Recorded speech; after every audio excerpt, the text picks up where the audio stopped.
I hereby call the Brockton City School Committee, I almost said City Council, sorry, old habits. Brockton School Committee for April 6, 2021, it being time, if we could please stand and salute our American flag. I pledge allegiance to the flag of the United States of America and to the republic for which it stands, one nation, under God, indivisible, with liberty and justice for all. Good evening, everybody. I want to welcome you back here to the George Romm Little Theater at Brockton High. We do have a pretty lengthy agenda tonight.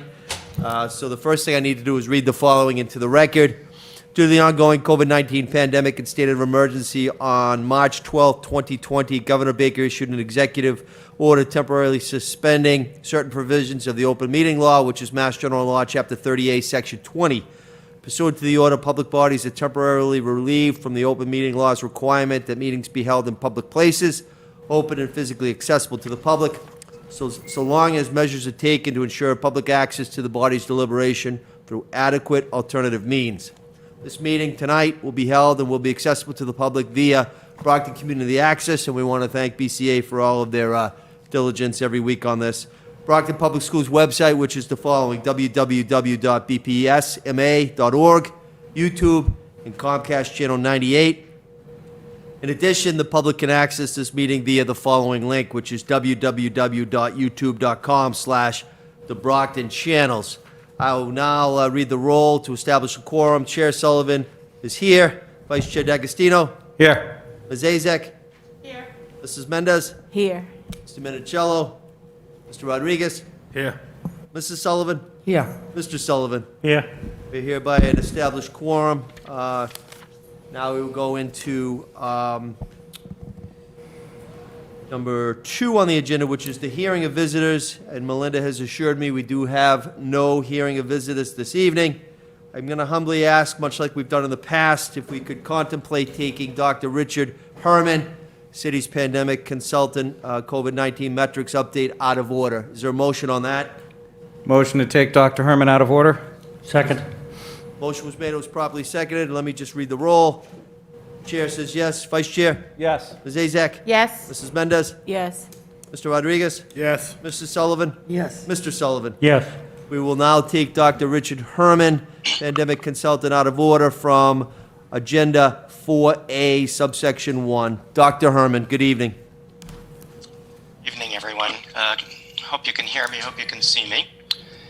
Thank you very much for inviting me back. I missed you. Sorry I was not here last session. But let me go ahead. You know the drill. We'll go ahead and share my screen and see if we can bring us up to speed on where we are in the city of Brockton with COVID. So this is where we are nationwide, now over 30 million cases, 550,000 deaths. And the CDC now reports this as a 7-day number. They don't use the red, yellow, green number that we're all familiar with. This would be an equivalent of probably around 20. But anything greater than 100 they consider to be widespread. This is what the map looks like in the country. We've kind of plateaued at really over 50,000 cases a day, so really still quite widespread within the country. In Massachusetts, we are at 206 cases per 100,000 over a 7-day period, and in Brockton we're at 236. So very widespread in the U.S., even more widespread in Massachusetts. We don't like this dark blue color. We'd rather be a light green color, and in Brockton even more intensely blue than the rest of the country. This is what Brockton looks like now. So you're all familiar with this curve from the beginning of the pandemic, the spring of last year, the Thanksgiving and Christmas surges into January, and now the slow creep up of cases. We had dropped below 20 cases per day, and now we're up around 30 cases per day and inching our way upward. This is just a closer snapshot of cases per day just in this calendar year, 2021. Again, we plateaued at around 20 cases per day, and now up over 30 cases per day in the city. overall, this is what the pandemic has looked like, just in terms of breakdown by age groups, by decade of life over the course of the last year of the pandemic, pretty much spread out on 20s, 30s, 40s, 50s, with a smattering on either ends. However, if we look at what the pandemic looks like now, March and April of 2021, compared to what it looked like then, March and April of 2020, it's a totally different disease, totally different story, totally different demographic, totally different picture. Back then, if you were less than 20, very unlikely you were going to have COVID. Now, nearly 50% of all the cases are under 30 years old.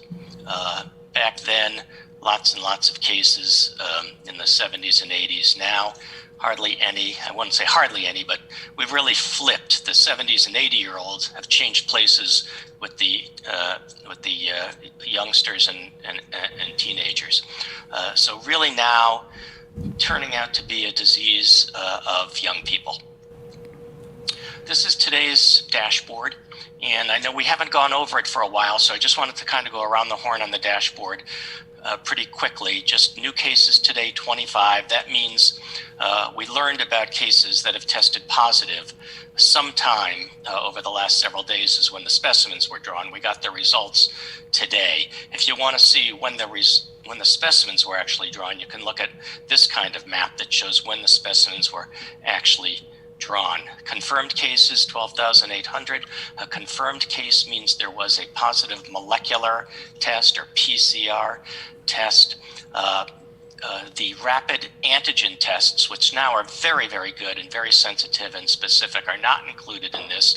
There's probably about 1,000 more cases, confirmed positive antigen tests, which are called suspected cases on top of the confirmed cases.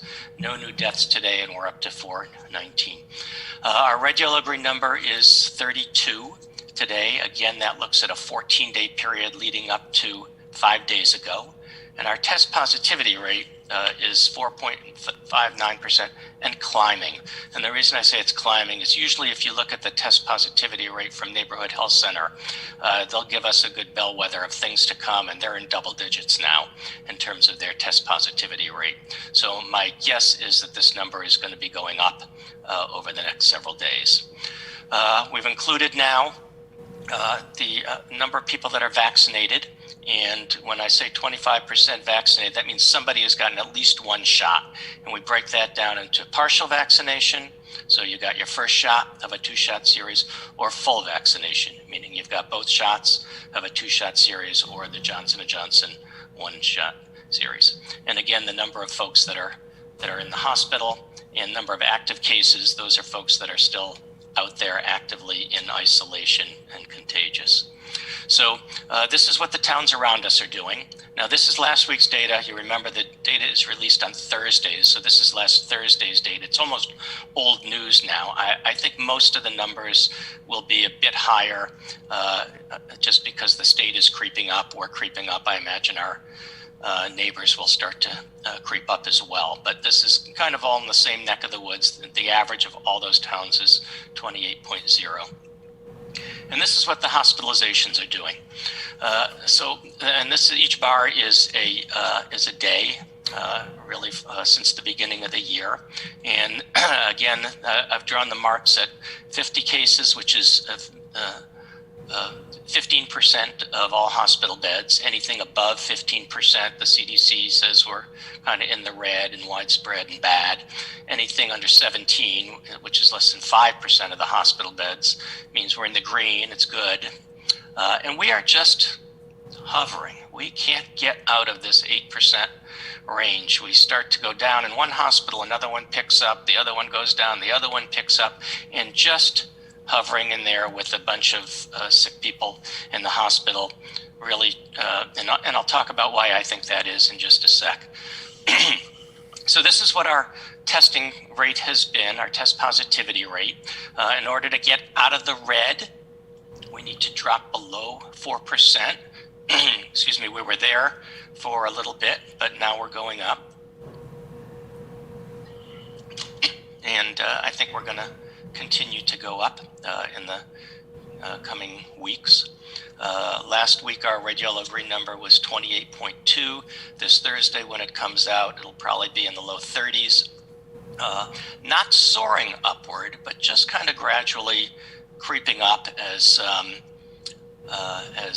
we're in this tug of war between the virus wanting to win and the vaccines wanting to win, and sort of having that battle that we'll talk about in just a sec. So this is where we were last time I talked to you last month. We were at 1,292 kids. This is where we are now. So total number of kids since the start of the pandemic, and this is under the age of 18, 1,481. And that includes that number of confirmed cases, 1,412, that number of probable cases. We've had a few additional hospitalized children under the age of 18, and this is becoming kind of the trend with as the disease now becomes a disease of the variants. So the variants are taking over. The variants tend to cause a little bit more severe illness. Attack rate is a little bit higher. We're tending to see sicker young people now, and so it's not surprising that more young people are going to end up being hospitalized, not necessarily children, but certainly in their 20s and 30s and 40s that we didn't see earlier on in the pandemic. Again, boys to girls about 50-50 more or less through this last weekend. And just to break it down by school-age kids, these are the confirmed cases. Let me just drill down just a little bit. This is the confirmed and probable cases, just so you have the absolute total. So pre-K, grade school, middle school, and 445 plus 26 high school age kids in the city have had either a positive molecular test or a positive antigen test. And this is what it's looked like over the months. You can see it really spiked around the Christmas and January surge, and then saw another big surge in March. I don't know what April's going to do. We only have like a few days in April of data so far. And this is kind of giving you a week by week rundown with a little bit of average line in there, just to show you where the kids have been infected. And you can see how here in the January time, everybody was infected, major surge. But now it really is being predominantly a disease of young people. So I think we're going to see this trend continue where young people are going to test positive. Just a little bit more breakdown by age group, and just extending that out to age 21, you can kind of see infants, a little bit of a rise, and then just a little bit more every year, a little bit more COVID. So where is COVID in our community? This is what the CTC, the Community Tracing Collaborative, shared with us last week, just in terms of the cases that they contacted. And again, I'm not showing you this to drill down on any of the particulars, just to show you that there are cases who cannot identify a cluster. In other words, they don't know where they got it. Some who felt they got it from other household members, and some who got it from groups somewhere else, either at work or some congregate setting like a long-term care facility or whatnot, restaurant, bar, daycare, et cetera, et cetera. And the reason I show you again is just because although in some circles there does tend to be this narrative that, hey, we're on the mend, everything's looking rosy, we got the vaccines, things are great out there. Now let's, fill in the blank. Let's go watch the Red Sox. Let's go to a party. Let's go have our friends over. Let's go to the restaurant.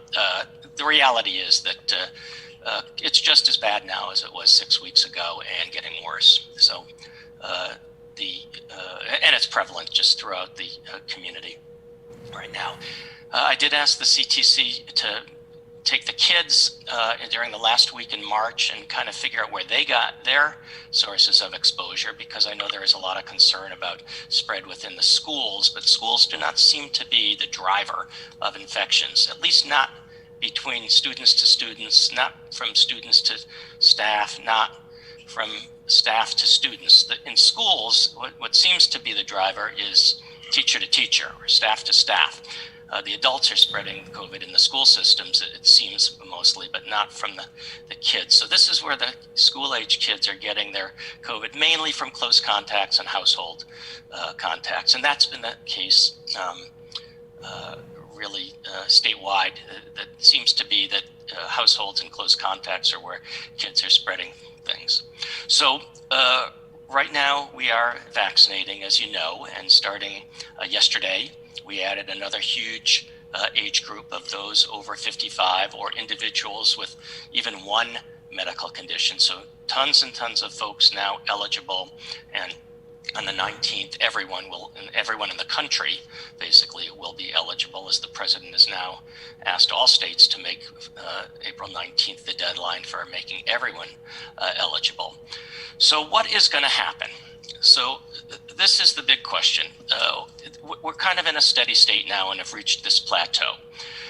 We've got virus and variants that are out there, and the variants really are taking over, and they want to get us. On the other hand, we've got some powerful weapons. We've got vaccines, and we have the ability to avoid the virus by wearing a mask and not coming in contact with other human beings, and so we can be vigilant. And it's this tug of war that's going on right now, and the question is, which one is going to win out? Are the variants going to take over and have these cases go skyrocketing, or are we going to be able to vaccinate quick enough and have people still follow the rules and have the case count turn around and go down? The variants seem to be winning right now. This is the Helix Institute. They released data. They feel like we have almost close to 50% of our cases are variants now, at least the B117, the UK variant in Massachusetts. On a conference call with the state epidemiologist today, they thought it might be closer to 25% variants, but clearly they're out there and they're spreading. So which way are things going to go? Flip a coin.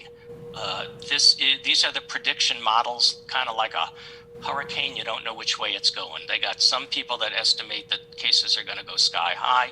They got some people estimating that they're going to fall over. And if you put this aggregate ensemble model together, most just average them out and think that over the next 4 weeks, cases are going to level off and be about the same in Massachusetts.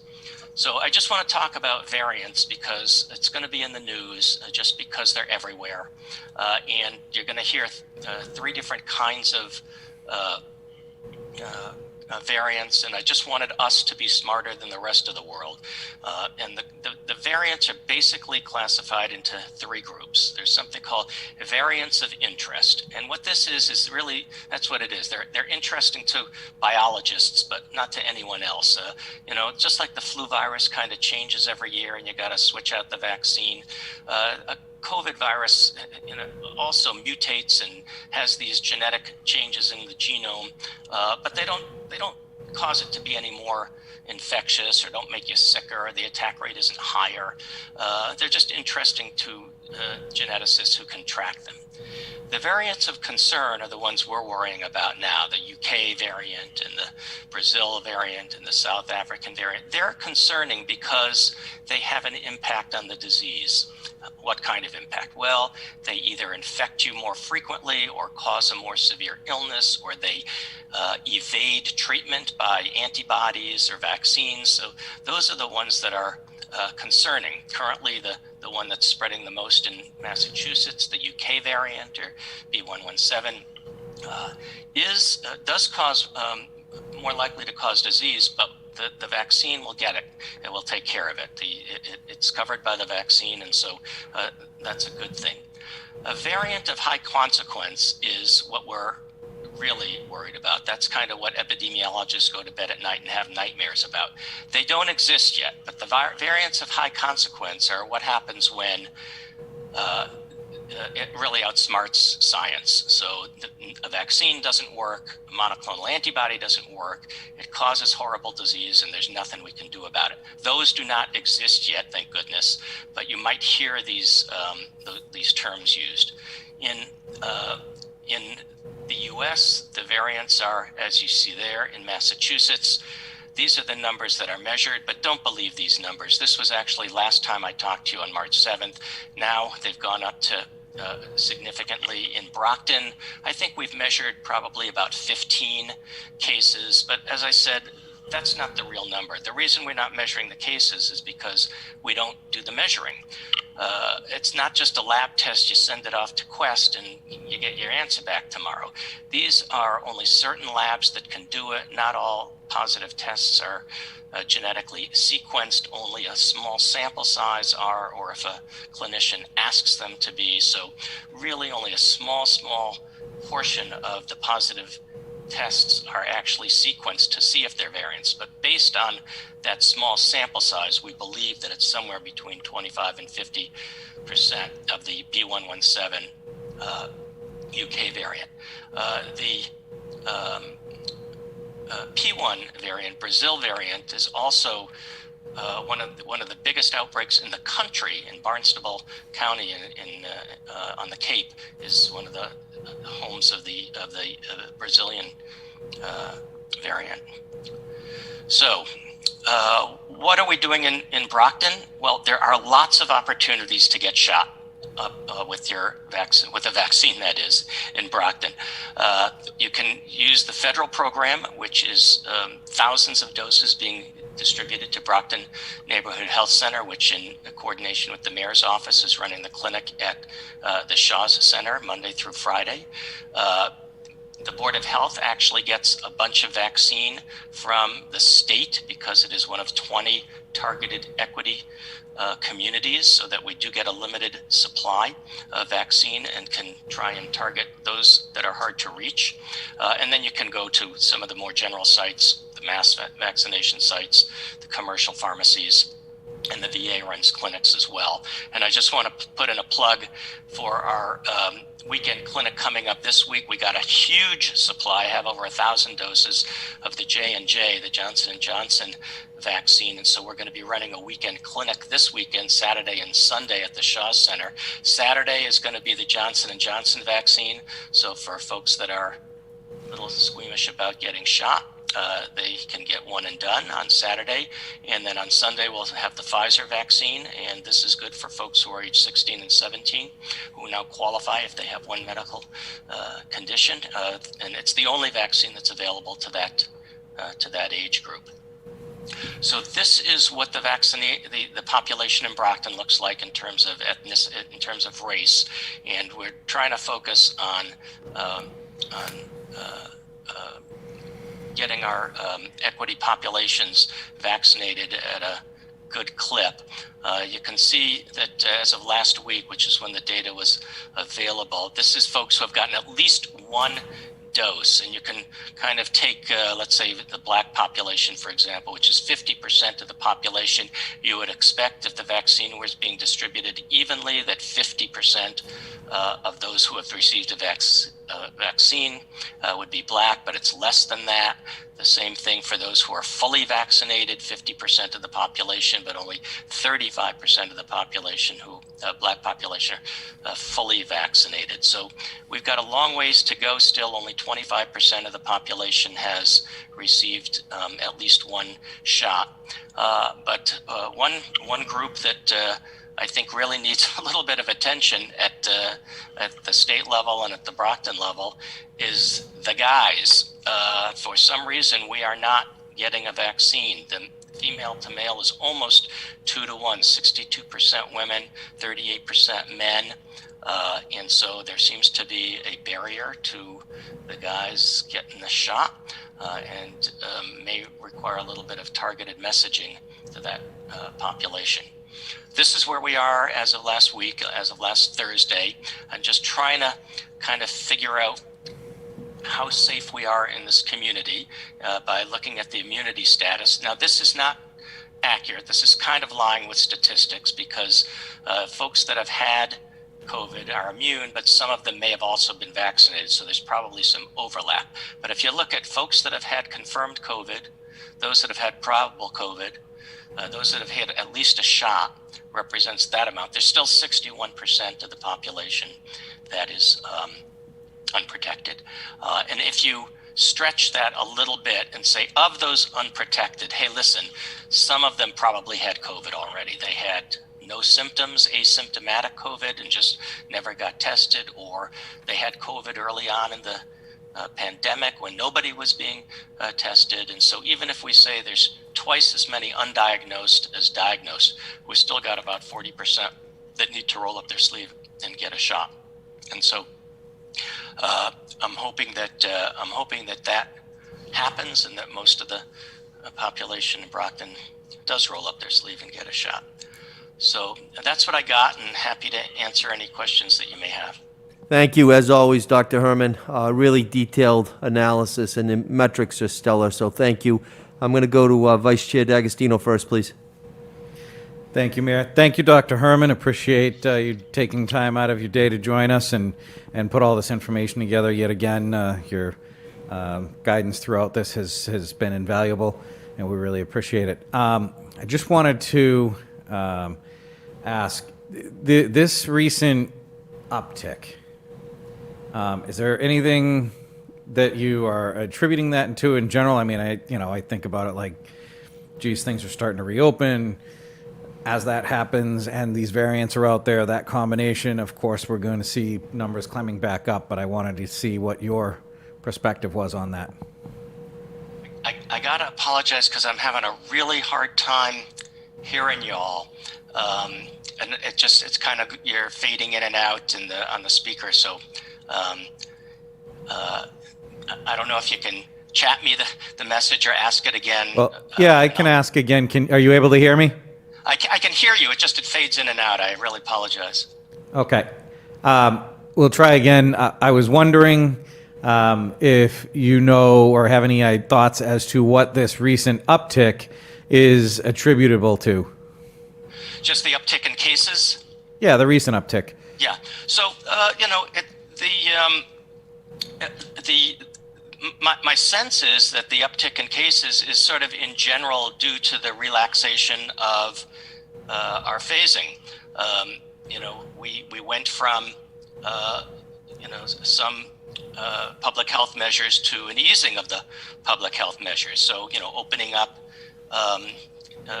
going into phase 3 and opening up restaurants, larger gatherings. And I think the messaging was that, hey, we got these vaccines out there now. We're in control. We're in the home stretch, when in fact we're not close to the home stretch.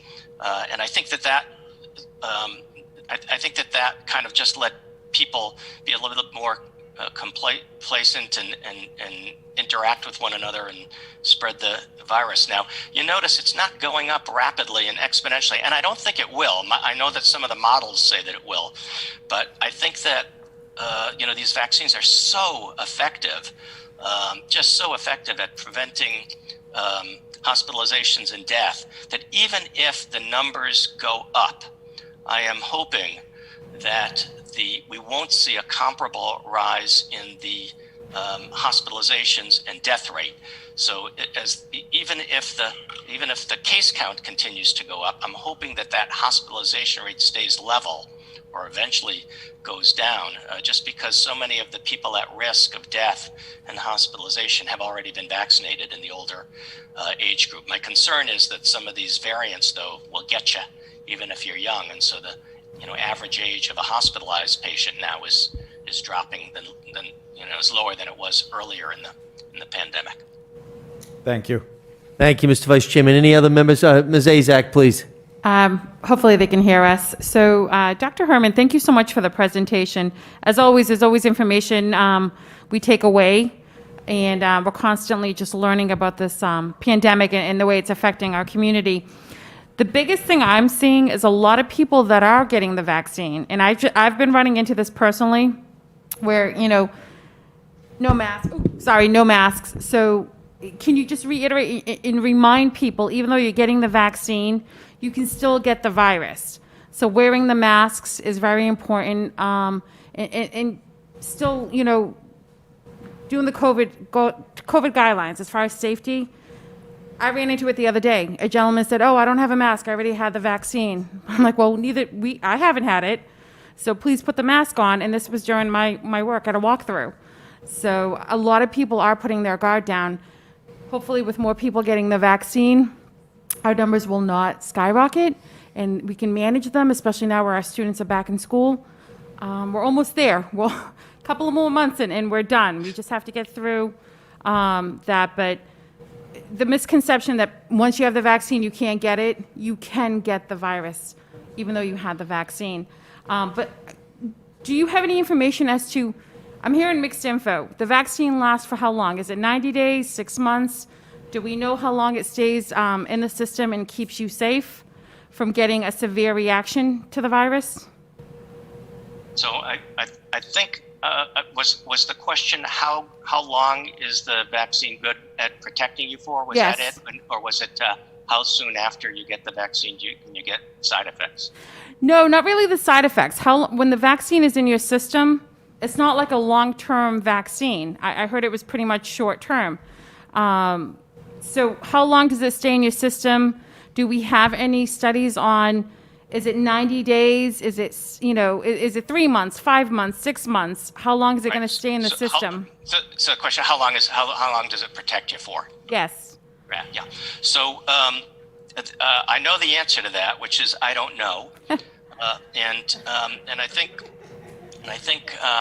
one of the reasons I don't know is because we don't know in general. I mean, look at the vaccine's been around for 4 months.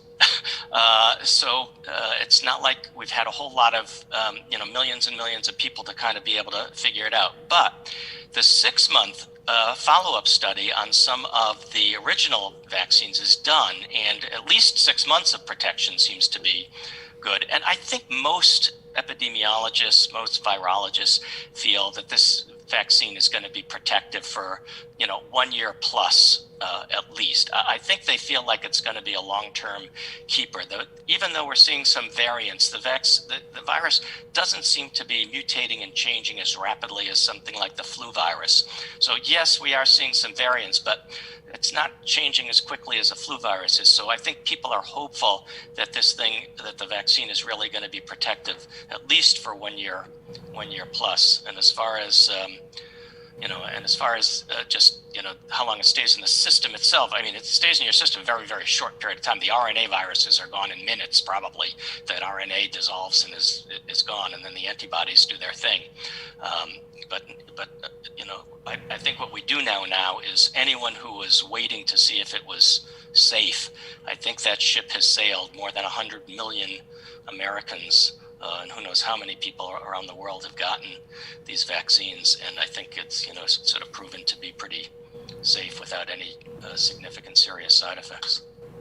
Thank you. I was just curious as to whether or not it was like a once a year or every 6 months, just long term. So that makes sense. Yeah. I mean, we're hearing so many mixed info. It is possible that next year we're going to have to get a booster because some variant has taken over, and now we need to kind of fine tune the vaccine. But I think the good news is that the engineering, the genetic engineering of these vaccines has gotten to be so good now. I can't imagine that it will take long to develop. It'll be more like the flu vaccine, where they're able to kind of ramp it up every year and change it and figure out what the variant is that needs to be manufactured. So I think I'm optimistic that in the future we'll be able to get this thing, even if it does require additional vaccines. Great. Thank you so much. Thank you, Ms. Azak. Any other members of the committee have any questions for Dr. Herman? Seeing none, Dr. Herman, on behalf of the entire school committee and superintendent, we always thank you. Have a good evening. Stay safe. Bye. Thanks all very much. Appreciate it. We will now go on to agenda item number 3, which is the consent agenda, which is broken up into A through J. Any matters going to be taken out, or do we take them collectively? Mr. D'Agostino and Mr. Sullivan. Item B, C, and G. B, C, and G. It's a form of a motion. Yep, motion to take items B, C, and G out of order, or out. Is there a second? Second. Chair says yes. Vice Chair? Yes. Ms. Azak? Yes. Mrs. Mendez? Yes. Mr. Rodriguez? Yes. Mrs. Sullivan? Yes. Mr. Sullivan? Yes. Thank you. And now I'll go to Mr. Sullivan. Item E, Form of a motion. I make a motion that item E be taken out. Second. Motion made by Mr. Sullivan, properly seconded by Mrs. Sullivan. I'll read the roll. Chair says yes. Vice Chair? Yes. Ms. Azak? Yes. Mrs. Mendez? Yes. Mr. Rodriguez? Yes. Mrs. Sullivan? Yes. Mr. Sullivan? Yes. Passes. Any other matters? So we will go actually to Mr. D'Agostino now, B, C, and G. All right, thank you, Mayor. So as is customary, I have a report of a couple of finance subcommittee meetings and policy meetings. We'll start with the March 16th of 2021 Finance Subcommittee meeting.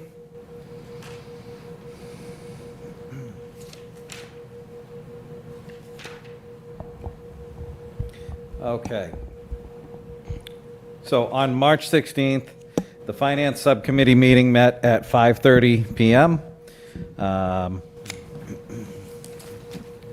Agenda item number 1 was the FY22 School Department budget. Mr. Petronio, Chief Financial Officer, discussed the article from the Enterprise that day regarding the COVID-19 stimulus package, where the City of Champions is expected to receive as much as $35.6 million from the federal government. Also, Mayor Sullivan mentioned how Congressman Lynch and the federal delegation stepped up, and we needed to thank them and President Biden. The congressman had commented that it's all about healing and rebuilding from COVID-19, and obviously these funds are meant to help us be able to do so.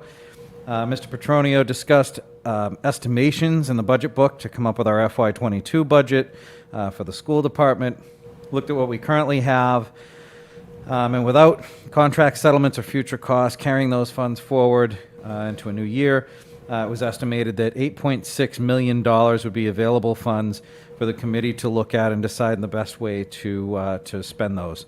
That included Student Opportunity Act funds as well. We were also looking at using some of the CARE funding to put modular classrooms on some of the schools for social distancing, also using it to purchase plexiglass and consider putting substitute teachers back into the budget. We've usually cut that every year, at least for as long as I've been on the committee. And also, we discussed that we must maintain the technology that we've put into place. Mr. Petronio mentioned that this money from the Student Opportunity Act came because the school committee, the city council, the mayor's office really pushed Beacon Hill. The fact that we were underfunded and the state was not meeting their obligation, we put pressure on them, and with that lawsuit that we were prepared to go with. Again, I know this isn't in the minutes, but I'd just like to thank our state delegation for their help on that as well. Several members of the committee had questions and comments regarding this subject item. Finally, Mr. Petronio added that this is a very proactive move from the superintendent, the way that we're approaching the budget, because he is aware of at least, we had talked, we looked at the budget as well as retirements, and Mr. Petronio shared with the committee that there were 2 bills before the House and Senate for early retirement incentives. We did learn tonight those bills are still pending. Then agenda item number 2, then there was a motion to authorize the superintendent to start the recruiting process in lieu of employment opportunities in Brockton Public Schools and/or because of vacancies or retirements. That vote was taken and approved unanimously. Agenda item number 2.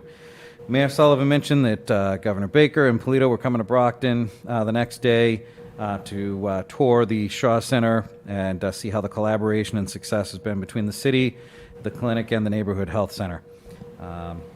And that was it for the March 16th Finance Subcommittee meeting. Next, item C is our Policy Subcommittee meeting.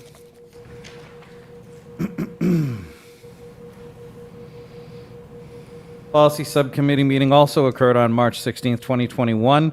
And the first item on the agenda was the Department of Elementary and Secondary Education guidance on in-person learning and student learning time requirements. We learned that from the superintendent that the DOE, Department of Education, delivered new guidance regarding, and the Mass Board of Elementary and Secondary Education voted on March 5th to give Commissioner Riley the authority to determine when hybrid and remote models may no longer count towards the required student learning time hours. There was a notice put out to all school districts that students will need to return full-person elementary schools beginning April 5th, middle schools beginning April 28th, high schools to be determined at some point in April. The commissioner also told superintendents that there was a waiver process, especially for schools that have been full remote for most of the year. And there was a window with which you had to submit a request for a waiver. The committee had the opportunity for questions and answers. Further, the superintendent mentioned that we've discussed the proposed plan with the executive team, with the Brockton Educators Association president, principals and associate principals, and that they would be looking to submit a waiver to delay for 2 weeks. And again, there were some logistical reasons for that. Also talked about that we'd be ordering large tents for additional space near cafeterias to comply with the 6 feet of distance that would still be required while students are eating. The plan was for the district to transition to 50% capacity for pre-K to 12 on April 5th, K to 8, full-time in-person learning starting April 26th. And then a determination will be made for the high school at a future point. The committee had some questions and answers on that item, and then the superintendent discussed what the return will look like. April 5th, pre-K to 8. The Orange 1 and Orange 2 cohorts will be combined to become the Orange group, which would be Tuesdays and Thursdays. Green 1 and Green 2 cohorts combined to become the Green group Wednesdays and Fridays, and they'll alternate on Mondays. Then the superintendent discussed social distancing. They were required to move to 3 feet in the classroom, but lunch was required to remain at 6 feet, and buses would move to two students per seat, but the windows must remain open on buses. So it was motioned and voted unanimously to approve the superintendent's plan to bring back 100% of substantially separate students for 5-day in-person learning on April 5th. The second part of the motion, approve the superintendent's plan for pre-K to 12 at 50%, also April 5th, and the second phase of pre-K to 8 to bring back to 100% on April 26th. Then it was a motion to approve the superintendent requesting a 2-week waiver regarding the pre-K to 5 to allow the date for 100% return to be moved to April 26th. And again, that was a unanimous vote to approve by the committee. Under other business, superintendent informed the committee that the DESE is allowing senior students from Brockton High, Keith Center, and the Huntington to go down to the elementary and middle schools to help with staffing, covering lunches and tutoring. We had a discussion about which students. The committee was asked to allow the superintendent to waive the fingerprinting requirement for these students, but that these students, they would be very selective, and they would be quarried, which is the full access quarry that the district has available to it, and had to be in good standing as on target to graduate as well. The committee approved that unanimously. And that concludes the policy subcommittee report for March 16th. My final item, March 9th, Finance Subcommittee report.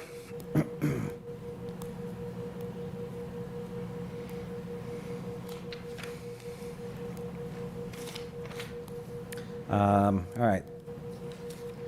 March 9th, Finance Subcommittee convened at 6 p.m. Agenda item number 1 was the lease of general warehouse space. Mr. Petronio, our Chief Financial Officer, discussed the bid for warehouse space of approximately 50,000 square feet with some office space to be located in the city, and also be access for school buses to come in and out of and be on a main route.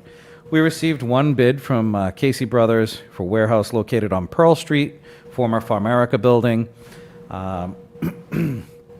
The quote was given was $8.50 per square foot, plus triple net of $1.83 per square foot, for an approximate total of $10 a square foot.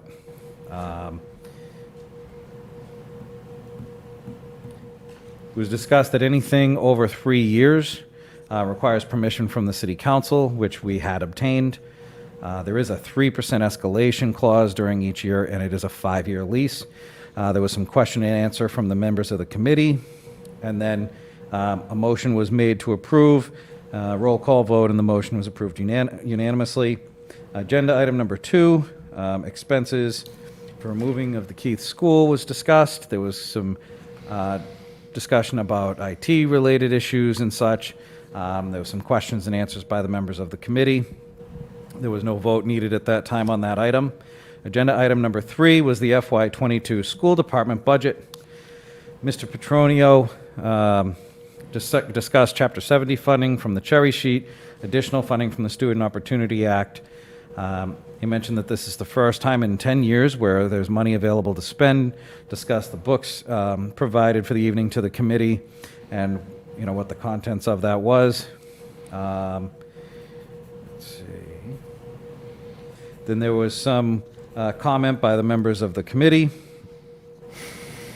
Agenda item number 4, other business. There was none, and the meeting was adjourned. Thank you very much. Thank you. Any questions from Mr. Vice Chairman on that? If not, I entertain a motion relative to those matters. You accept those? Motion to approve items B, C, and G. Second. Motion was made, it was properly seconded. B, C, and G, I'll read the roll. It was made by Mr. D'Agostino, properly seconded by Mr. and Mrs. Sullivan. Chair says yes. Vice Chair? Yes. Ms. Azak? Yes. Mrs. Mendez? Yes. Mr. Rodriguez? Yes. Mrs. Sullivan? Yes. Mr. Sullivan? Yes. We will now go to Mr. Sullivan, and he had taken item E. Yes, item E is the bid review subcommittee of the Brockton School Committee convened on Tuesday, March 23rd, 2021 at 4 p.m. via Zoom. The public was invited. Present was Mr. Sullivan, Chair, Mr. D'Agostino, Ms. Sullivan. Also present was Michael Bandis from the School Department. Mr. Sullivan called the meeting to order at 4 p.m. After discussion of the pest control services, a motion was made by Ms. Sullivan to accept the bid as presented. The motion was seconded by Mr. D'Agostino. A roll call vote was unanimous. It was the low bid, I might add. After discussion of the school meal delivery service, a motion was made by Mr. D'Agostino to accept the bids as presented. The motion was seconded by Ms. Sullivan. A roll call vote was taken. Vote was unanimous, also the low bid. After discussion for the food service equipment repair service, a motion was made by Ms. Sullivan to accept the bid as presented, which was the low bid. The motion was seconded by Mr. D'Agostino. A roll call vote was taken, and it was unanimous. There being no further business before the subcommittee, a motion was made by Mr. D'Agostino to adjourn. The motion was seconded by Ms. Sullivan. The meeting was adjourned at 4:09 p.m. I have 2 motions to present. One is to accept the report of the subcommittee as presented, and the second one is to recommend to the Brockton School Committee to award the bids as presented. It's a form of a motion. First of all, any questions on that matter? None? We'll take the motion separately, Tim, if we could. Okay. So the first motion again, if you could just reiterate it again. The motion to accept the report of the subcommittee as presented. Motion is made. Is there a second? Second. Motion made by Mr. Sullivan, properly seconded by Mr. D'Agostino. I'll read the roll. Chair says yes. Vice Chair? Yes. Ms. Azak? Yes. Mrs. Mendez? Yes. Mr. Rodriguez? Yes. Mrs. Sullivan? Yes. Mr. Sullivan? Yes. Hereby passes. Second motion, Mr. Sullivan. The second motion is to recommend to the Brockton School Committee to award the school bids as presented. The form of a motion. Is there a second on that? Second. Okay, motion was made by Mr. Sullivan, properly seconded by Mrs. Sullivan. I'll now read the roll. Chair says yes. Vice Chair? Yes. Ms. Azak? Yes. Mrs. Mendez? Yes. Mr. Rodriguez? Yes. Mrs. Sullivan? Yes. Mr. Sullivan? Yes. Hereby passes. Thank you very much. We'll now go to the rest of the consent agenda, which is A, D, F, H, I, and J. Any questions on that? Seeing none, I'll entertain a motion relative to those matters. Motion to accept items A, D, E, F, H, I, and J. No, E is not in there. Oh. That was Mr. Sullivan. It's A, D, Oh, F, H, I, J. I apologize. Items A, D, F, H, I, J. Thank you. That's the form of a motion. Is there a second? Second was made, motion made by Mr. D'Agostino, seconded by Mr. Sullivan. A, D, F, H, I, J. I'll read the roll. Sullivan, Chair says yes. Vice Chair? Yes. Ms. Azak? Yes. Mrs. Mendez? Mr. Rodriguez? Yes. Mr. Sullivan? Yes. Mr. Sullivan? Yes. Hereby passes. Consent agenda is done. We'll now go on to Agenda 4, which is Report of Superintendent of Schools, Mike Thomas. Thank you, Mayor. So as Mr. D'Agostino said in the report of the subcommittee, yesterday, the 5th, we brought back our students with disabilities, our sub-separate students, at 100%. So I have Director of Special Education, Laurie Mason, is with us to give a report on yesterday and today, how that went so far. So Laurie, I believe, is still with us. So I'll let her take the mic. Good evening. Thank you for having me. So first I want to say the staff have worked really hard to prepare and make the students comfortable with the procedures of returning to school. Teachers report things are going really well. The students are thrilled to be back in school. They're establishing their routines and expectations. And students are keeping their mask on. They're thrilled to be back in school. Transportation is running smoothly. So I'm gonna knock on wood because they've really worked hard to get the transportation up and running. We have more requests from families to have students return versus staying remote, which is great news. And I'm getting really positive feedback from parents. They're calling and they're really excited the kids are back in school. They're happy with the vaccinations of teachers.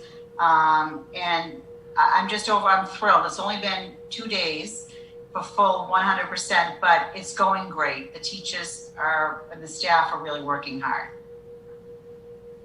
It's exciting. Any questions for Laurie? Thank you, Laurie. Appreciate it. And thank you and your staff and all the teachers for what they're doing for our students. It's great to have them back full-time. Next up, we want to give you a report on, as you know, yesterday was also the return to 50% pre-K to 12. And we'll have a report. June, Saber McGuire is with us to give us an update on the elementary return. I can update you on middle schools, and Dr. Murray can update you on Brockton High School. So, June, are you with us? I am. I was with you and then gone again. So good evening, everyone. And so just echoing what Laurie Mason just shared, principals and our teachers, they are genuinely excited to see an increasing number of our students returning to school. They're describing their schools as basically coming back to life. I've had several conversations with principals who are talking about that palpable excitement in the schools, and especially a few of them talked about the cafeteria and how having an increasing number of kids in school has really allowed for the kids to start to engage more with one another.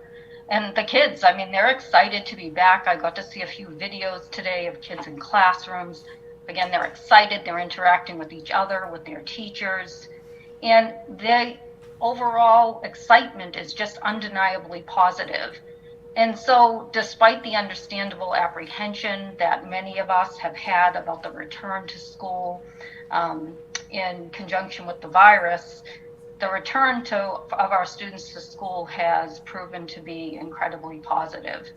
And so one thing that I think is really important for us all to acknowledge is that we have our families to thank, our teachers and our school leaders have really done an incredible job welcoming our students back to school. And every single principal that I've talked to and educators that I know out there in the field have been incredibly positive and continue to be excited about getting back to some sense of normalcy. So as much as we can, we're going to keep moving forward. And again, despite the fact that we know we're dealing with the issues related to the virus, we're going to continue to engage and welcoming the kids back to school, because we all know that we need them to be in the classroom. We've said that from the very beginning. Thank you, June. Any questions? All right, so before I jump to Dr. Murray, I talked to some middle school principals today. I actually got a text from Principal Lovell at the Ashfield with a couple of pictures of the students outside, during recess, during being outside during lunch, and just the action, seeing students, just together. Being safe, wearing their masks. Again, the teachers have done a tremendous job, and they're working hard, because at the 50%, they're still obviously teaching students that are in front of them and also teaching students that are home. 50% of the students are in, and 50% of the students are at home, and they're doing both. So when you go into their classrooms and you see the students on Zoom or on Teams, and they also have students in front of them, that is not easy to do, and they're doing a great job at that. And also, I've been to the Key Center a few times, and Cindy Burns and her staff, again, doing a great job with their students, engaging them, reaching out to students if they're not coming to school, and just really spending a lot of time getting students re-engaged and encouraging them to come to school. So again, every school, every level has put so much work in, and the teachers are doing a tremendous job with their support staff, supporting students in front of them, but also supporting students that are home as well. So next up, I'll bring Dr. Murray, and he'll give us an update on the return of 50% here at Brockton High School. Good evening, everybody. Very exciting times at Brockton High. Today we had easily over 1,000 students. The staff has done an incredible job. They're very comfortable, very relaxed. I think they really made the students feel welcomed. The kids have been great. We've no issues with masks at all, very cooperative. Chartwell's a great job expanding the lunch menu. No issues with transportation. And our custodians continue to sweep the building on a regular schedule, checking all the high contact surface areas and the restrooms. So really it's much to alluding to what June said. It's kind of bringing the building back to life. I think everybody appreciates the kind of gradual reentry, and like the special ed folks, we are actually getting calls about people wanting to come off of remote and get into school. So it's been very, very positive. Making accommodations for all our staff that wants to get vaccinated. Again, the teachers have been super cooperative, helping each other out, covering classes, just making sure that when an opportunity presents itself, they get vaccinated. So it's been a really encouraging, and it's been a long time coming, but that's what we're all in education for, is to work with these students, and it's been fun getting to see kids. They're all taller than me. I don't understand why, but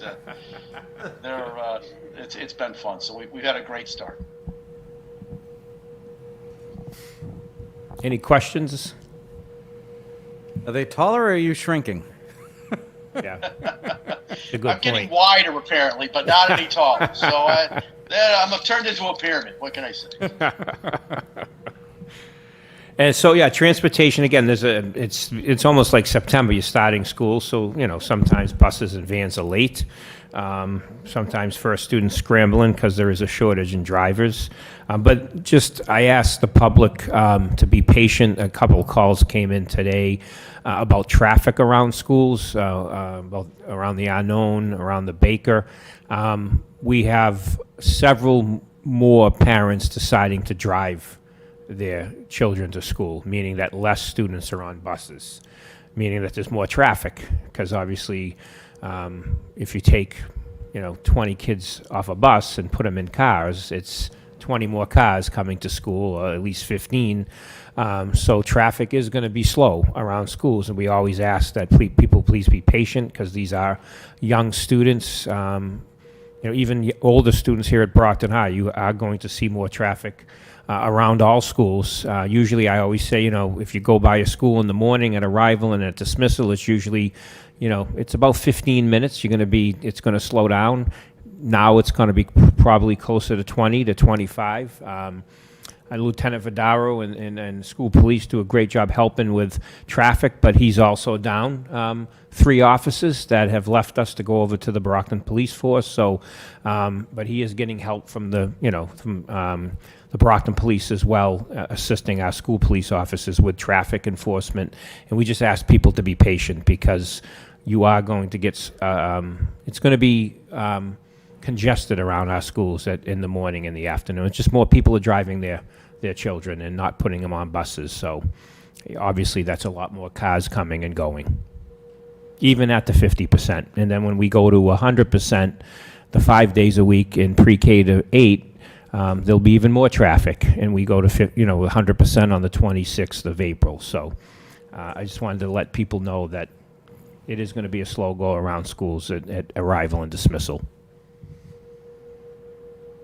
And pretty much that's the report of the opening. And next I'll have, unless anybody has any questions, I can have Dr. Cancel come up and give you a report on the STAR testing results. We good? Yep. Okay, thank you. Dr. Cancel, the floor is yours. Thank you. I will attempt to share my screen.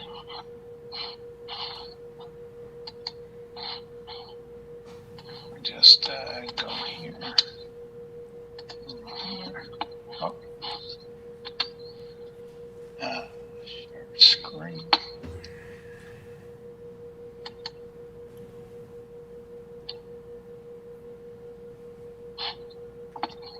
All right, let's see if there we go. Share. And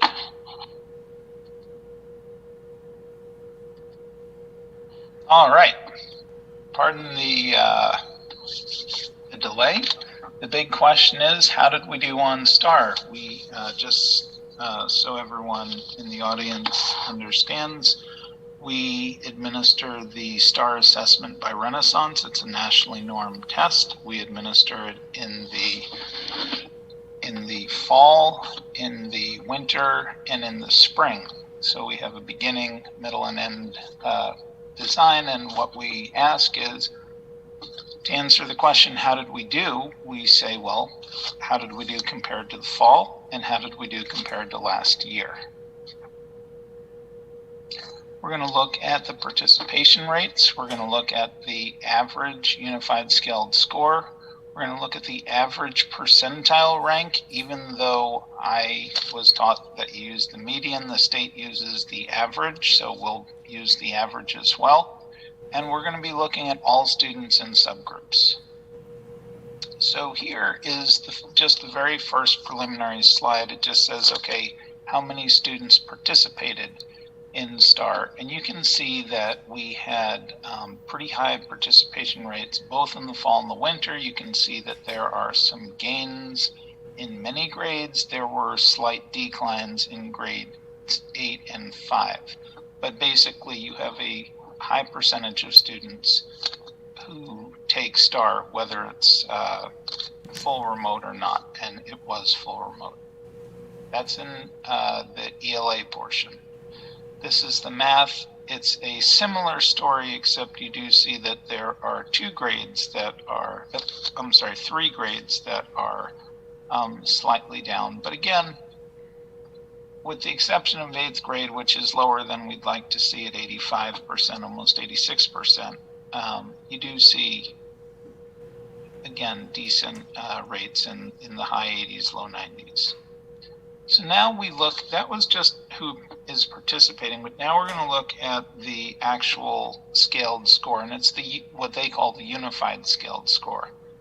So if we look on the left side, we see the grade levels, grade 8 through grade 3, and you see either the score is to the right of the 0 line, meaning that there was a gain, or it's a negative score to the left of the 0 line, and it means that you went down. So from fall to winter, you expect to see an increase just by being in school a little bit longer. So it's quite unusual to see a decline. We do see that the average gain for the whole district was 2.8 points. but we see that the 8th grade and the 7th grade went down. That's, again, highly unusual. But now the more sobering slide is on the right, which is the scaled score gain from this winter to last winter. So when we didn't have COVID, how does this year's score compare to last year's score? And last year's score, by the way, was very similar to the previous year's score. So it wasn't as if last year was an unusual score. It turns out that there are substantial differences, and this is what is concerning. When you see differences of 20 or 30 points, you realize that that's not just a quirk. Every year you have slightly different kids. Some averages are slightly higher one year than another, but when you have this amount, you see that this is what we would refer to as the COVID slide. This is the story in math. You see that overall, the nice news is the district went up 7.2 points, and every single grade improved a little bit, at least. More gains at the lower grades than the higher grades. We do have to remember that these tests are administered remotely, so it's not ideal testing conditions. And we do see that overall across the district, once again, we have substantial, on the right side, we have these substantial differences from the previous year.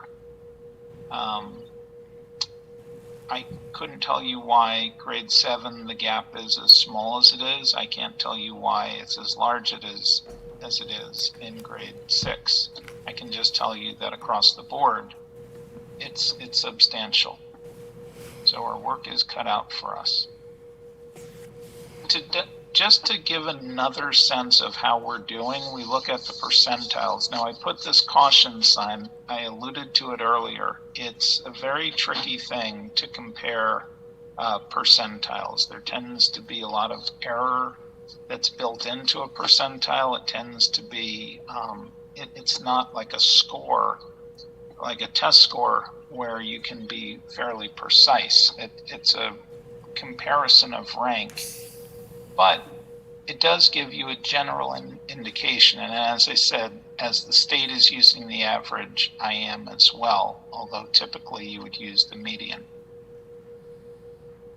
If we look at how our score was in the fall, we see that we range from a 24.4 up to a 30.4. So the 30.4 basically is saying that the average score in Brockton in 3rd grade was higher than 30%, roughly speaking, across the country, which also means it was lower than 70%.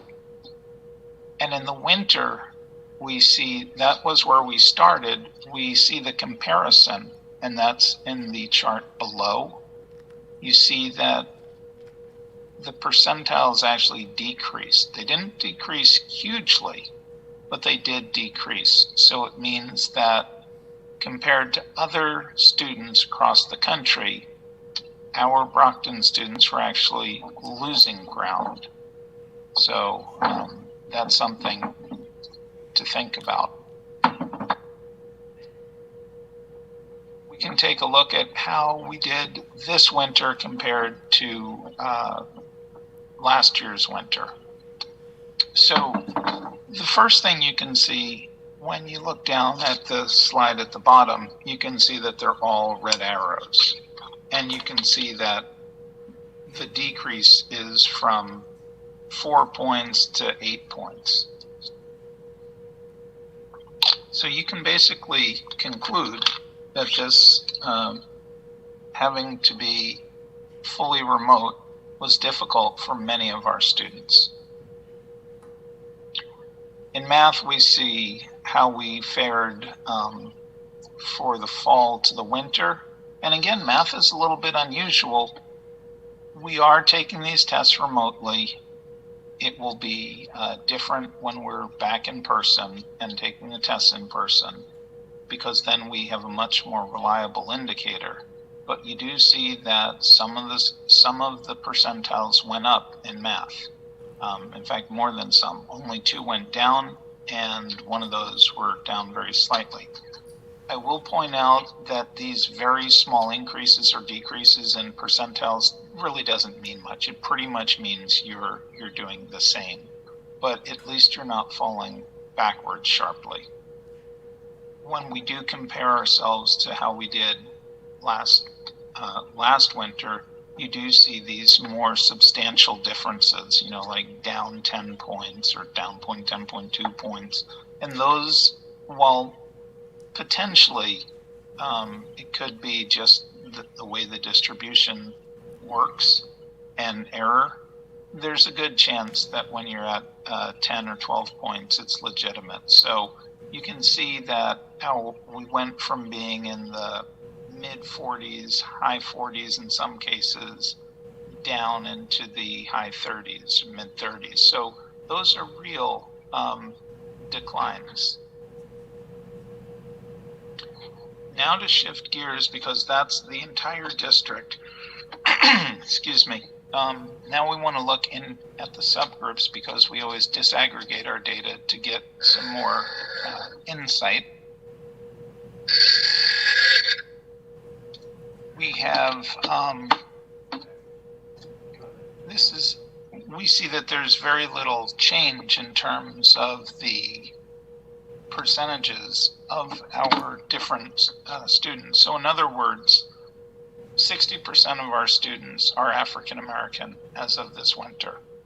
That really hasn't changed, 59.7 to 60.4.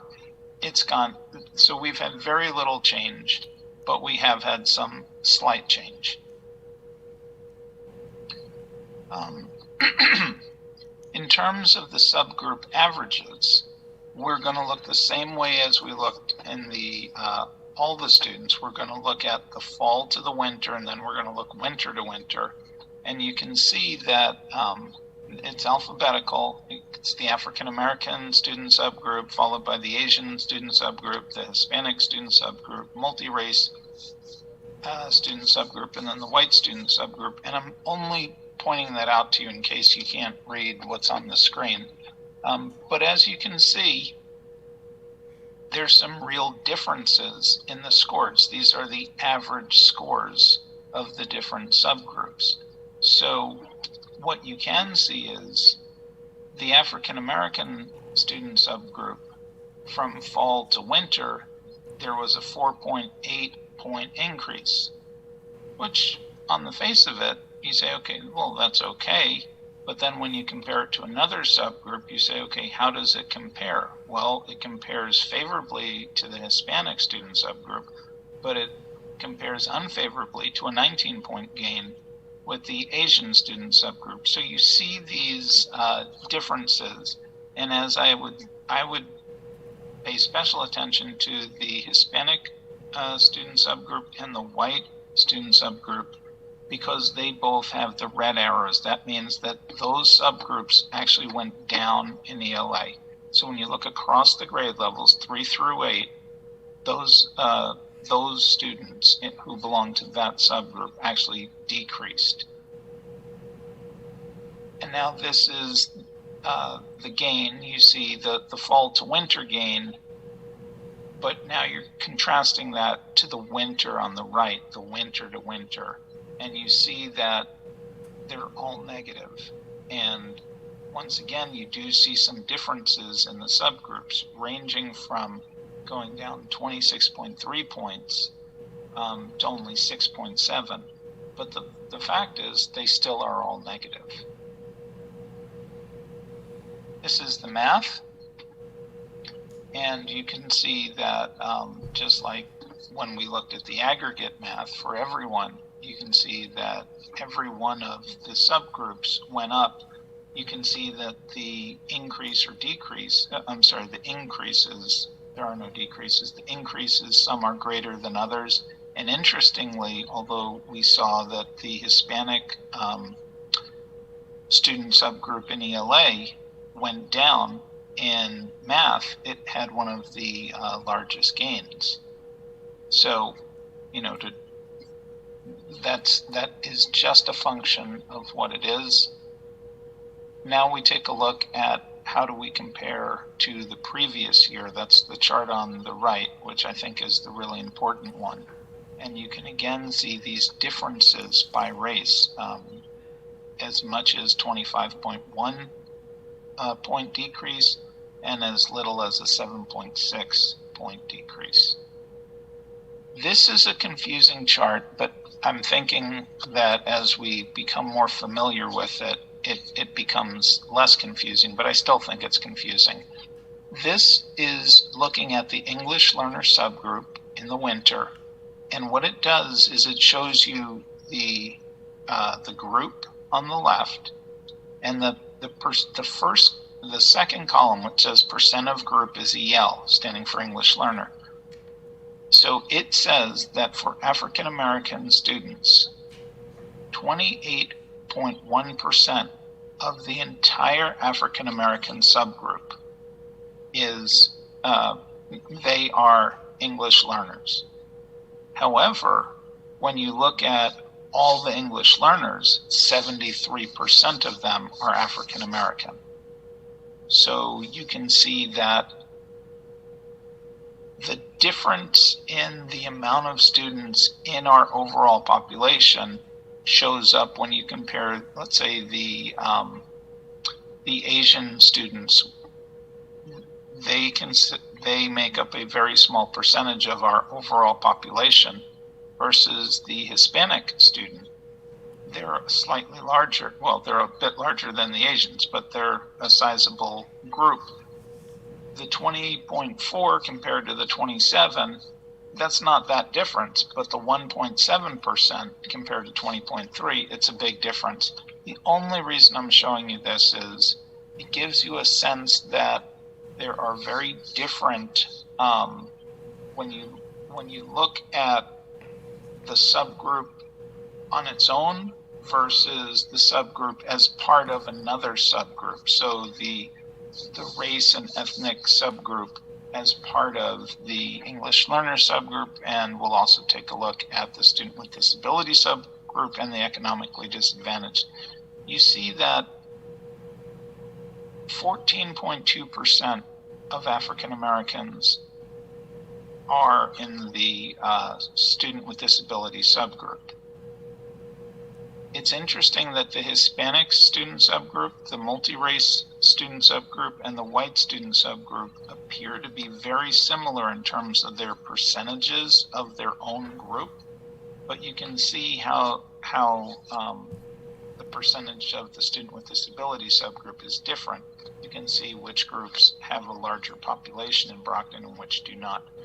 The big thing here that I would walk away with is you expect to see about 20%, maybe 18%, 20%, someplace like that for urban students to be identified as being students with disabilities. And we're right there with 3 of our subgroups.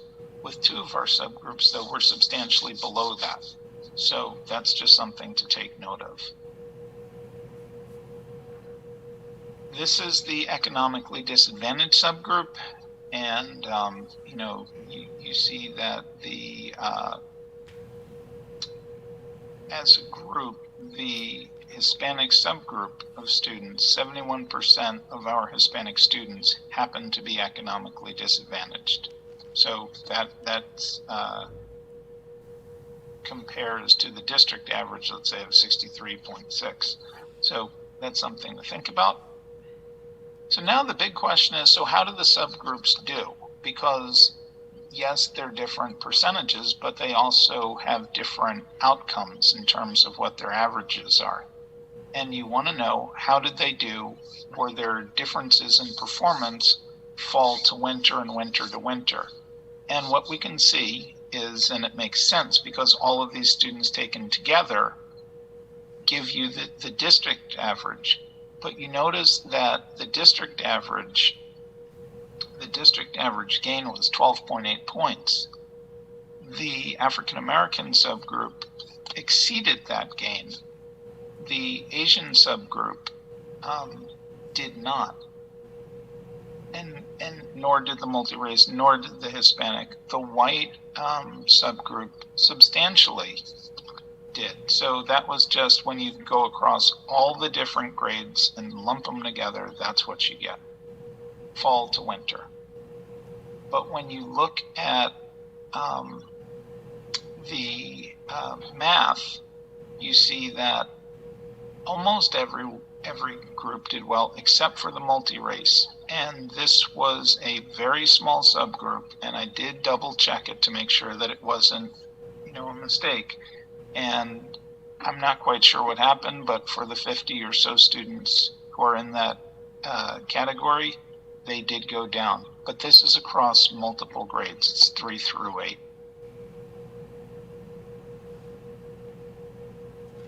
In terms of the student with disability subgroup, you can see that this is a different looking slide than the previous slides.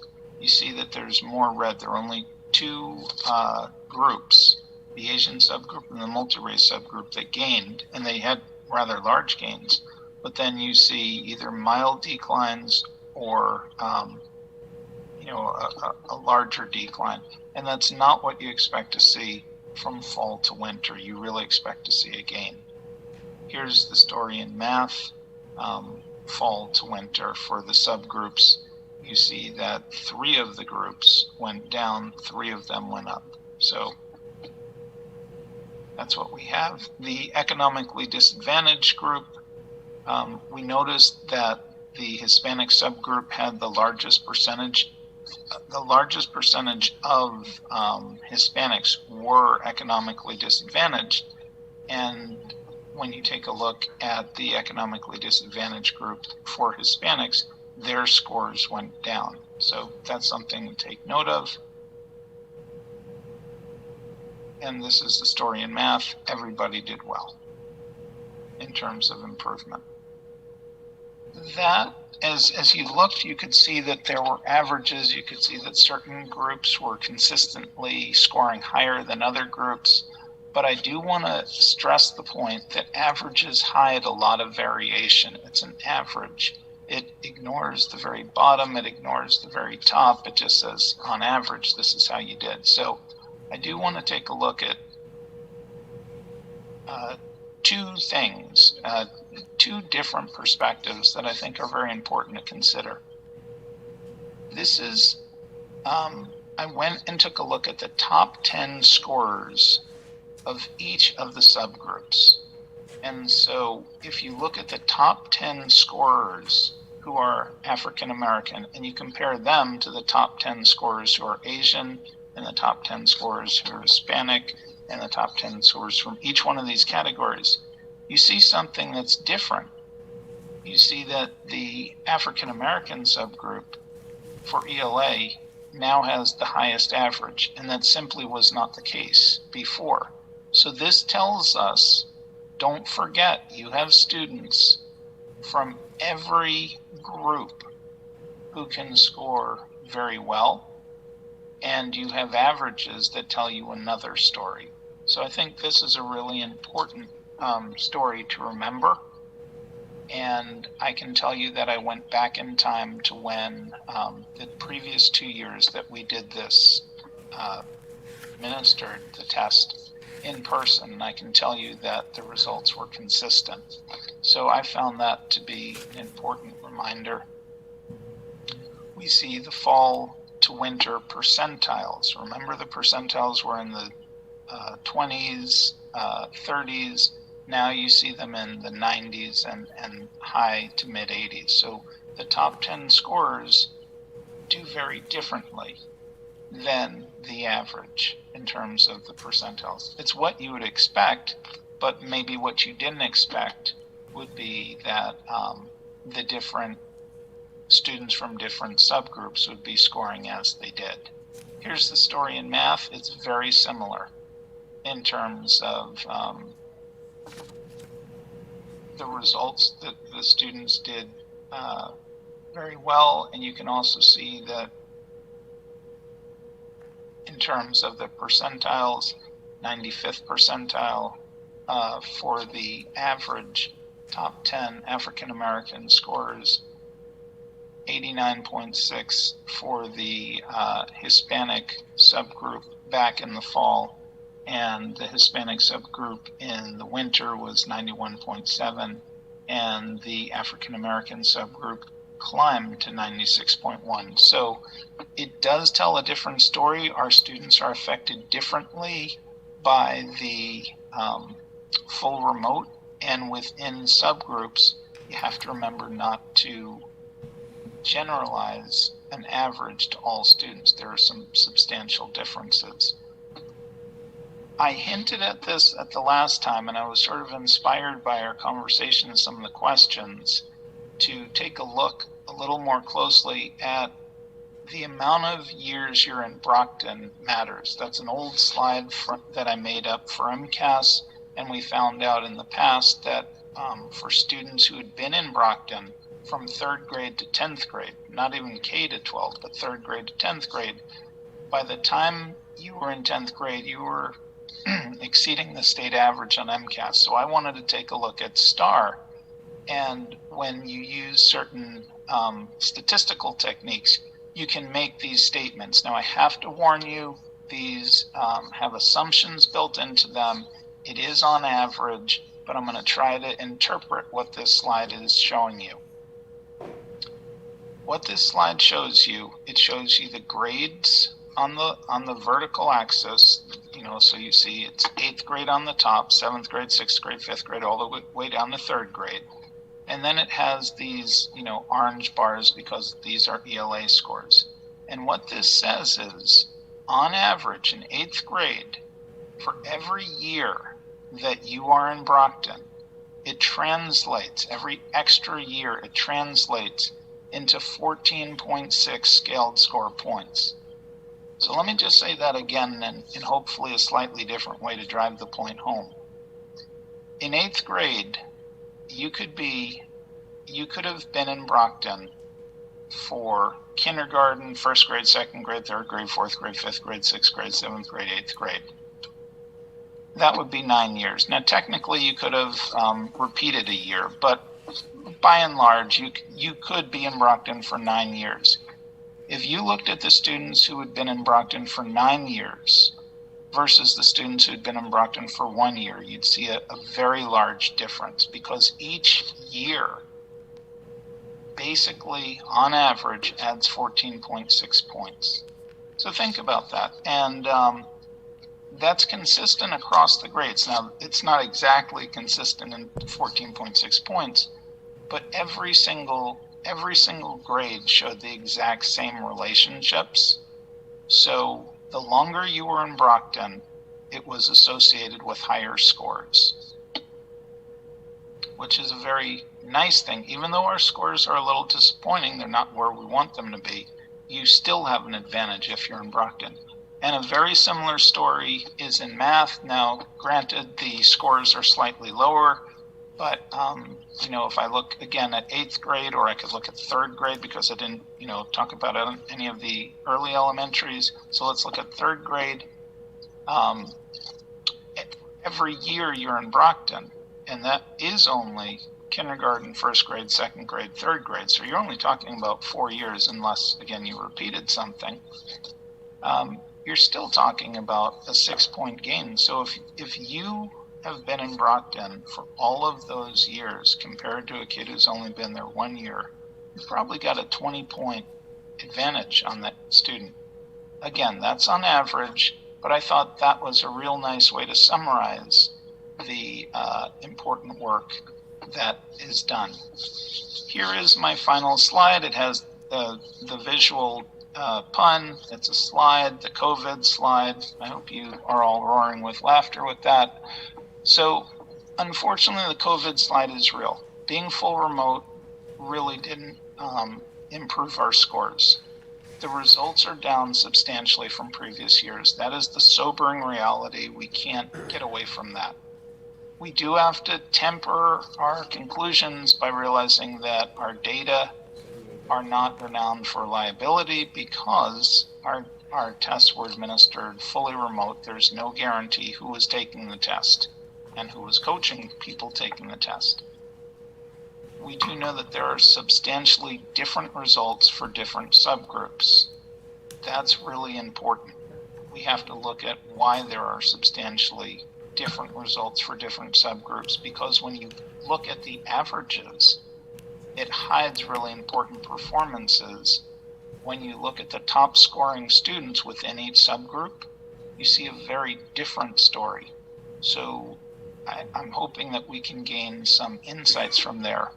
And at the end of the day, and I'm very happy to say this, I didn't know if I would find this, but I was really happy when I did find it.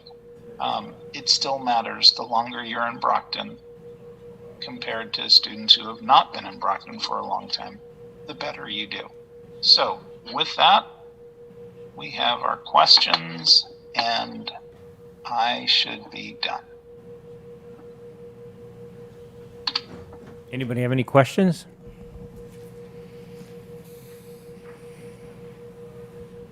Yeah, I know we saw this during our retreat, and so I kind of had asked this already, but I thought for the public who just saw this, and obviously, you know, it's alarming and concerning, can you talk, either Ethan or the superintendent, just a little bit about, okay, here's where we are, now what? What's the plan?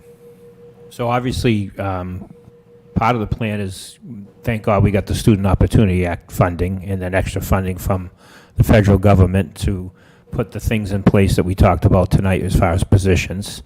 But more than that, it's going to be about intensive work with our students. And this is a 2 to 3 year process to get us, you know, we spoke about this, we had an achievement gap going into COVID. Now the achievement gap, especially in urban areas, has grown wider. That's why it's important for funding to continue to come in, but it's also important that we need to make sure we find, you know, really look at the data, the research, really focus on the weaknesses and how to improve those, and get it student by student and get them what they need. This is not going to be fixed with summer programs. I mean, it's going to help having summer programs, but having a lot of summer programs, which we will have, is not going to then wave a magic wand and fix the gap that this COVID slide that Ethan is talking about. This is a process. This is not only summer school, it's intensive remediation when we're back in school now and all next year, in vacation camps and next summer programs and next year's programs. So again, we had to continue to make sure funding's coming in. We have to make sure we continue when we build our new strategic plan. This, this summer into the fall, it's going to have to be focused on the achievement gap and the COVID slide. So there's a lot of different things that go in, but there's going to be a lot of work, and it's not just going to be done over a summer. Right. No, thank you. And I think those were the important points that I wanted to make sure were said publicly, is that, like you said, this won't be fixed in a summer. It's a 2 to 3 year timeline of intensive work, and we want to. And I asked that because I wanted to make sure that we set that correct expectation, for parents to know, that's kind of the timeline we're looking at to kind of reverse the slide and get back on track, and but also let people know that we do have a plan of what to do to reverse the effects of COVID and that it's had on student achievement. So I appreciate the information. Thank you. No, thank you.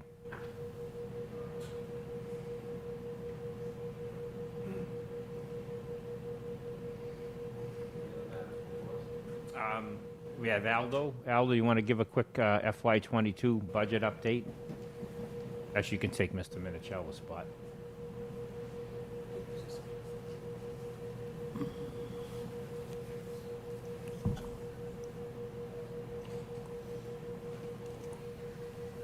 Good evening.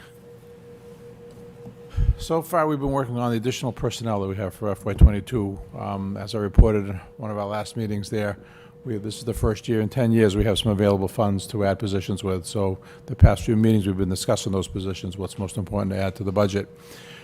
We're still waiting, probably another week or so. We'll hear from the House. We've had the governor's budget so far, which gave us a pretty good increase for this year due to the Student Opportunity Act. About another week, we should have the House budget. That should give us a good indication of where we stand.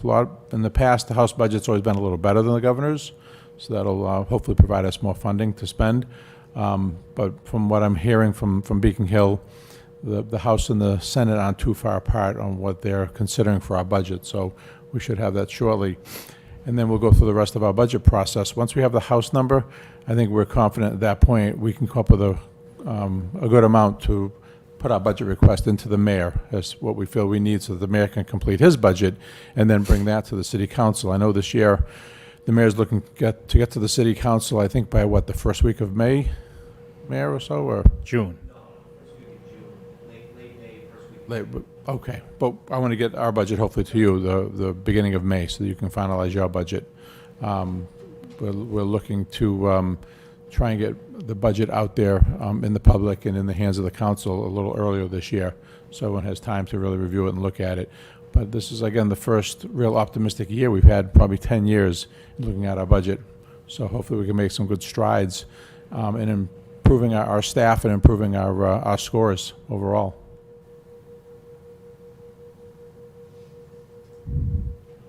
Anything else for Aldo?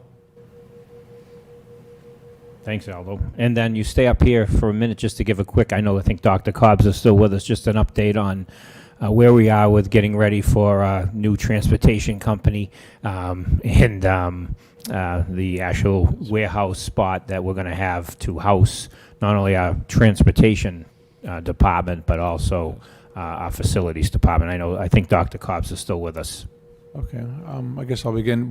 The lease is almost completed. Our attorney and the attorney for the owner of the warehouse have been going back and forth the past week, ironing out all the fine details in the overall document.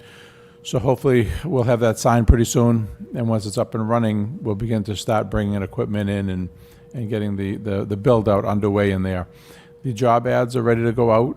We've given them to the HR department. We just got to finalize a few things on them, and we'll put the job ads out looking for drivers, supervisors, and so on to start the department off and running. We're looking to have some positions in place before the end of this fiscal year, before June, and we'll look for the expertise at the higher level to go through and basically go through the list of prepared drivers and their skills and their abilities and their licensing that they need. And at the same time, Dr. Cobbs and I have been speaking to the bus manufacturer, and they're underway. They're making progress on it. I know that Dr. Cobbs has asked them for the bus numbers so he can assign the radios that he logs into the main system with all of them, and we're setting up our infrastructure for our GPS systems and so on. I think I saw Dr. Cobbs pop up on the screen. Jim, anything to add? I think that pretty much covers it. Like I said, Aldo said already, the details of working out the lease. Hopefully, we'll get to that and get it signed by the end of next week. I'd imagine. So we're close. Your next big thing is setting up the warehouse spaces with shelves and racks and getting that prepared. So it's moving. It's moving slowly. Working through the details of the legal writings of the lease is kind of where it's at right now. So we're making progress. Yeah, thanks, Jim. Jim spent a lot of time. He's also looking at the office space over there, making sure it's ready to go. There's a ton of office space, so he's working with the leaser to make sure that office space is ready for when we're ready to move in. So we should be hopefully in by June 1, I would say. I hope that we get keys to the warehouse in the next 2 weeks. Yeah, but then as far as moving, getting everything ready. Hopefully, the month of May and into June, get in there. The building's in great shape. Oh, yeah. We just have to adapt it for our needs.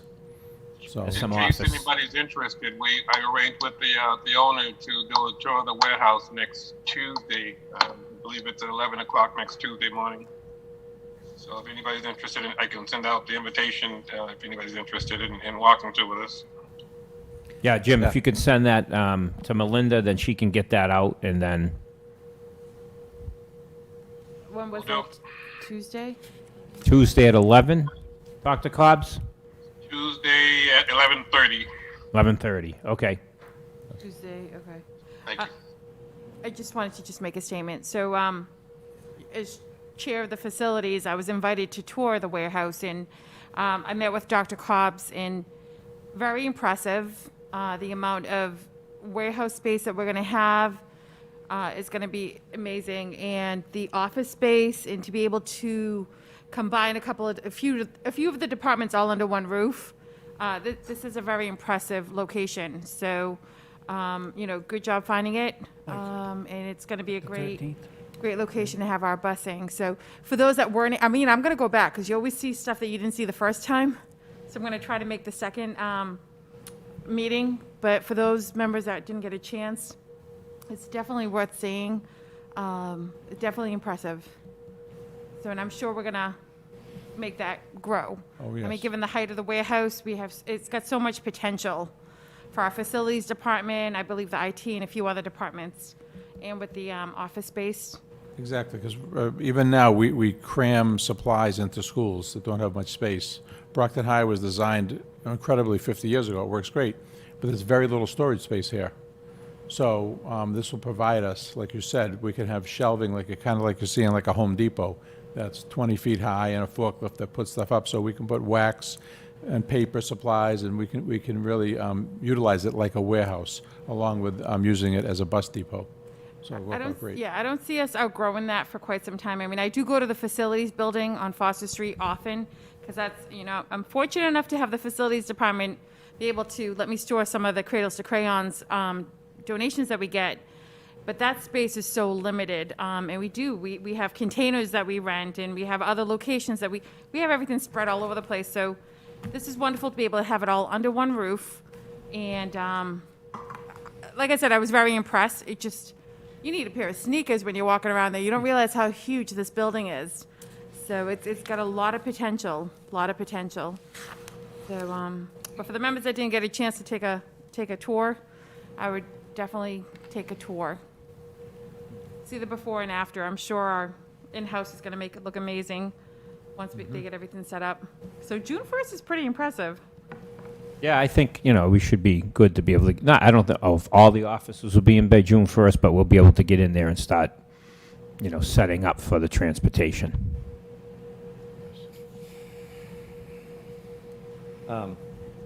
Just wondering, on the buses, the vans, when do we expect to see delivery of those units start?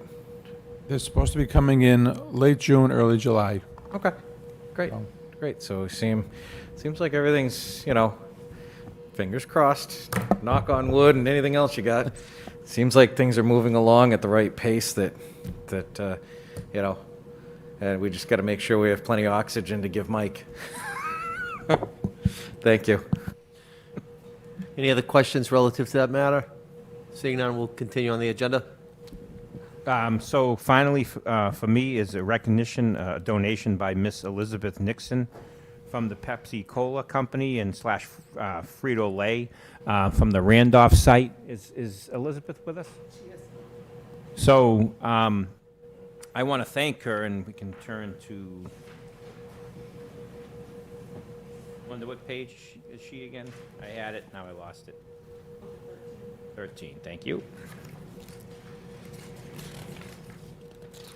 So Elizabeth came into Central a couple weeks ago, and she's been doing this now. This is her second time.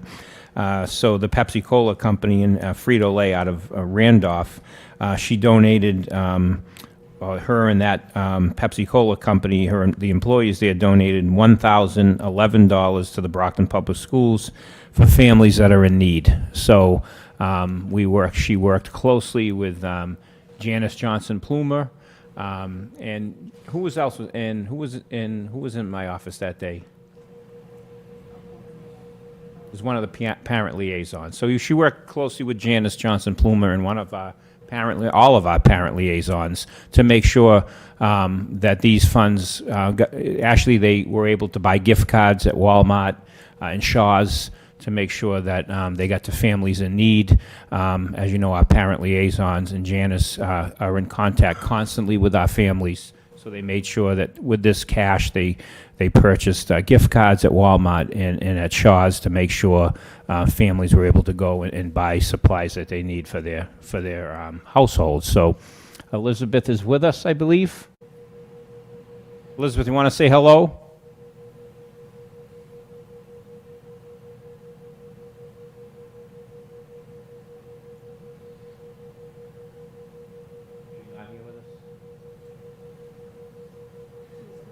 She dropped off. Probably listened to me. She probably fell asleep. Sorry, Elizabeth. Well, so we have a certificate for Elizabeth that is obviously presented by the Brockton School Committee and the Brockton Public Schools to Elizabeth Nixon and the staff at Frito-Lay and Randolph, Mass. For supporting Brockton families during the COVID-19 pandemic. And Melinda, she'll come in and pick this up. So we really thank Elizabeth and her colleagues for doing this. And Mayor, that is the end of the report of the superintendent. Thank you, Mr. Superintendent. There are no items to refer to subcommittee on the agenda? No. Okay. We will now go to unfinished business, which was agenda number 5. Vice Chairman D'Agostino, please. Thank you, Mayor. I have one item under other unfinished business.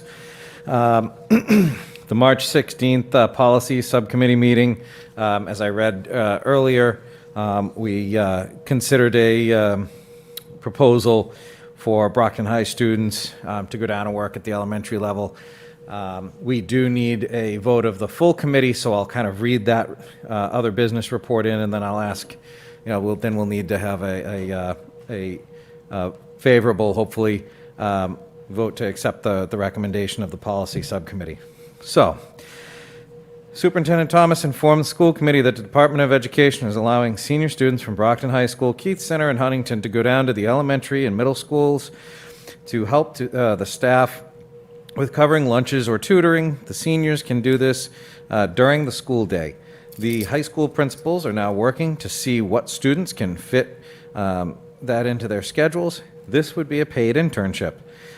This can help with staffing, especially during lunches and recess. Hopefully it'll bring us some students who are interested in teaching as a profession. This would start after April vacation. Superintendent Thomas is asking the school committee to waive the fingerprint requirement of these seniors who are our students but would be employees.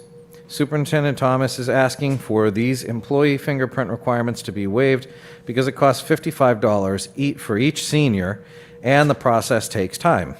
These very selective seniors will be queried, which is a fullest access query. The seniors would have to be in good standing and on target to graduate.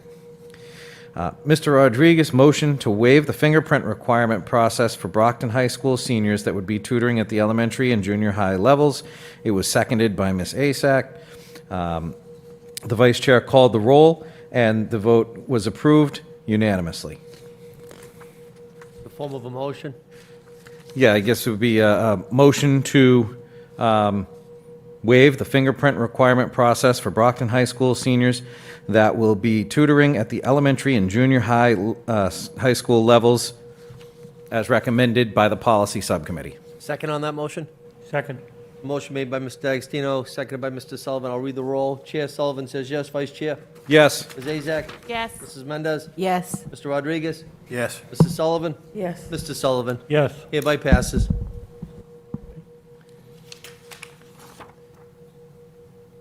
We also just, we want to, again, and I know all of us got this, but the Brockton High School Music Department tomorrow night has a virtual spring concert featuring the repertoire chorus, concert band, concert choir, and advanced concert band, Wednesday, April 7th, 2021, 7 p.m. And it's premiering on the Brockton Cable Access YouTube channel. Go to the link, https://youtube.com/user/TheBrocktonChannels, or also you can watch it on channel 98 of the local community access. And we thank them for doing that, and we wish them all the best. It's going to be a wonderful event, and we look forward to that. New business before us, which is agenda number 6, Mr. D'Agostino. Yeah, the item All right, just have an announcement to share. Notice of intent to apply for the FC 647 21st Century Learning Communities Grant. So I'll read that. The Community Schools of Brockton is applying for 3 21st century grants. Angelo, Arnone, and Ashfield. As part of the application process, we need to have our intent announced publicly. This announcement was also placed in the Enterprise on Monday, April 5th. So the announcement reads as follows. Please be advised that it is the intent of the Brockton Public Schools to apply for the FY 2022 Massachusetts 21st Century Community Learning Centers supporting additional learning time grant for new sites, FC 647 grant, for the following sites: Angelo Elementary School, Arnone Elementary School, and the Ashfield Middle School. As posted on the Massachusetts Department of Elementary and Secondary Education website, the purpose of this federally funded competitive grant program is to support the implementation of academically enriching programming during our out-of-school time OST and/or expanded learning time ELT, a longer school day or year for all students. That helps to close proficiency and opportunity gaps, increases student engagement, and contributes to a well-rounded education. Anyone interested in further information is encouraged to call the Community Schools of Brockton office at 508-580-7595. Thank you. All right. I don't think we need any vote or anything on that. And I also was asked by Mr. Minicello just to state that his absence tonight was due to getting his COVID shot. Talked about COVID shots. I just wanted to follow up on what Rick Herman said.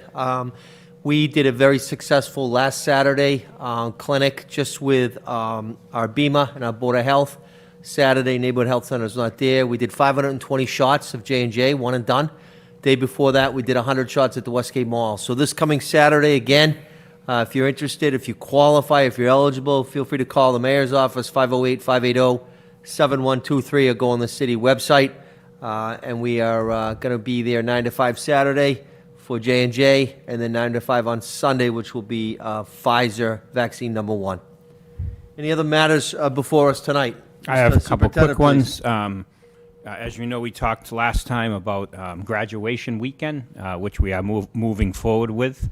So just to give you the times and the dates to be clear, and obviously Dr. Murray, Principal Burns, Principal Lanner, and Dr. Cobbs will get this information out to their students and parents. So Friday, June 4th, at 5:30 p.m., we'll have the Huntington School in the Keith Center. Will graduate at 5:30 on Friday, obviously at Marciano Stadium, Friday the 4th at 5:30 p.m. That's the Huntington in the Keith.